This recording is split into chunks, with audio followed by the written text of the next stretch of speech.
Então, pessoal, continuando a videoaula aqui, tá bom? Então, nós temos o potencial da membrana. Aí, se a carga elétrica, a potencial da membrana atingir menos 55, ele começa o tudo ou nada. Ou seja, atingiu menos 55, que é o limiar, acabou. Aí ele vai começar a despolarização, ou seja, começa o potencial de ação, tá bom? Aí ele despolariza. Como que acontece a despolarização? Os canais de sódio e voltagem dependente se abrem e permitem com que o sódio penetre na célula com tudo. Então, como o sódio tem carga positiva, vai levar lá para 40, mais 40 milivolts a potencial da membrana, tá bom? Aí atingiu menos 40, o canal de sódio se fecha e abre o canal de potássio, tá bom? O canal de potássio permite com que os potássios saiam da célula. Aí o potássio vai sair da célula, muito potássio sai da célula. O canal de potássio ele fica mais tempo, ele tem menos sensibilidade à voltagem do que o canal de sódio. Ou seja, então ele demora um pouco mais para fechar. Como ele demora um pouco mais para fechar, ele chega a hiperpolarizar. Ou seja, nessa etapa aqui de hiperpolarização, ele não consegue ter uma potência de ação logo em seguida, tá bom? Então ele hiperpolariza, ou seja, fica abaixo de menos 70. E daí, como que volta a menos 70 de novo? As bombas de sódio e potássio se liga, faz com que dois potássios entrem na célula, 3 sódios saiam da célula, e aí consegue manter daí consegue acertar a concentração dos dois íons e voltar a menos 70 de novo o potencial de membrana, tá bom? Para daí poder fazer um próximo potencial de ação, mandar uma próxima informação elétrica, beleza? Pessoal, aqui ó, nesse slide tá o passo a passo do que eu acabei de explicar para vocês, tá bom? Aquela foto que eu coloquei anteriormente é do artigo, mas essa foto aqui é do livro do Silverthorne, que explica de maneira bem didática, que mostra bem o passo a passo do que acontece em cada etapa do potencial de ação, tá bom? Então, ó, na etapa 1, aqui embaixo, potencial da membrana em repouso, normal. No 2, estímulo despolarizante, ou seja, começa o estímulo. No 3, ela despolariza, ou seja, atingiu o limiar. Atingiu o limiar, ela vai despolarizar, tudo ou nada, lembra? Uma vez atingido o limiar, ela vai acontecer. Aí o que acontece? Canais de sódio e voltagem independente se abrem e permitem que o sódio entre. Ó, 4. A entrada rápida do sódio despolariza a célula. Ou seja, quem promove essa entrada rápida de sódio, canal de sódio e voltagem independente, tá bom? Aí atinge o 5, os canais de sódio se fecham, e daí depois o canal de potássio, como eles são mais lentos, eles se abrem. Aí ele começa a sair potássio da célula, tá bom?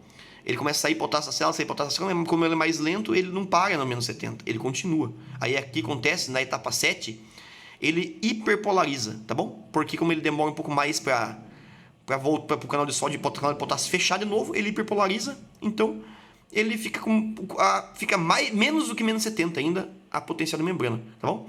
Aí os canais de sódio e potássio se abrem e acertam a concentração de íon dentro, de potássio dentro e sódio fora da célula para voltar de novo ao potencial de membrana, tá bom? Então aqui é o passo a passo explicando do que eu falei para vocês no slide passado, beleza? Pessoal, então, esse potencial de ação ele acontece em que tipos de membranas? Membranas excitáveis, pessoal. Então, as membranas excitáveis, elas que conseguem que tem esses canais de sódio e voltagem independente que permitem que conduza a corrente elétrica ao longo da célula, tá bom?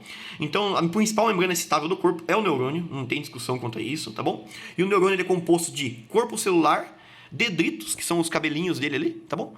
E os axônios, que é aquele prolongamento do neurônio, a fibra do neurônio, tá bom? As fibras, né? Então, os sinais elétricos, eles são provenientes de outros neurônios, pode ser provenientes de algum neurônio ou de algum estímulo, tá bom? Aí, o que acontece? Os dendritos, eles recebem esses sinais elétricos e mandam para o corpo celular.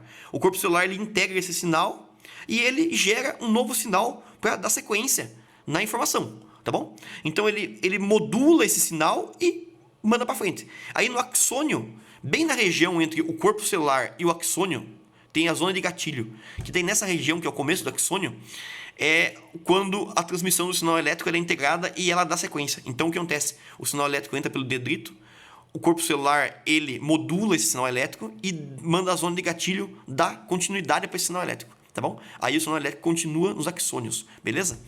Então, os nossos axônios, eles podem ser mielinizados ou desmielinizados, tá bom? Os axônios mielinizados, pessoal, devido à presença da barreira mielina, ele vai apresentar um impulso saltatório, tá bom? Ou seja, imagine que eu tenho uma barreira mielina aqui, aqui e aqui. O impulso elétrico só nessas regiões que não tem mielina que tem canal de sódio, voltagem independente. Então, ele vai fazer isso daqui. Vai ser um impulso saltatório. Então, a informação consegue correr mais rápido, tá bom? Do que as desmielinizadas, que o impulso tem que correr em cada segmento da fibra. Então, a mielina, ela funciona como um isolante elétrico no nosso neurônio e ela permite com que a condução elétrica seja de maneira mais rápida, tá bom? Pessoal, então nós temos essa sequência de eventos aqui que acontecem no corpo celular e nós temos que pensar numa coisa. Devido ao evento de hiperpolarização, o canal de sódio e voltagem, a sequência a sequência elétrica, ou seja, o sentido da corrente, ela nunca volta. Por quê? Porque sempre os canais de sódio que acabaram de passar, eles vão estar despolarizados.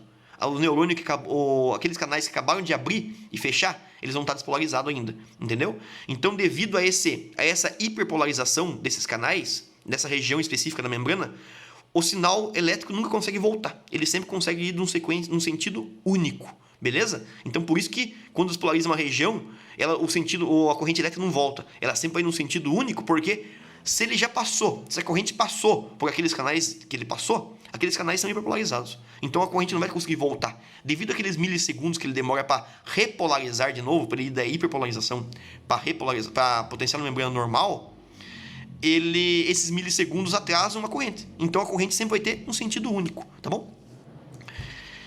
Pessoal, então nós temos um sentido a corrente, nós temos o receptor sensorial, que no caso ele pode ser um receptor, como está no artigo de vocês mesmo, pode ser um receptor de estímulo elétrico, pode ser um estímulo fotossensível, no caso a luz, pode ser um sensor de pressão, por exemplo, nossos baroreceptores no corpo. Então ele tem um estímulo sensorial.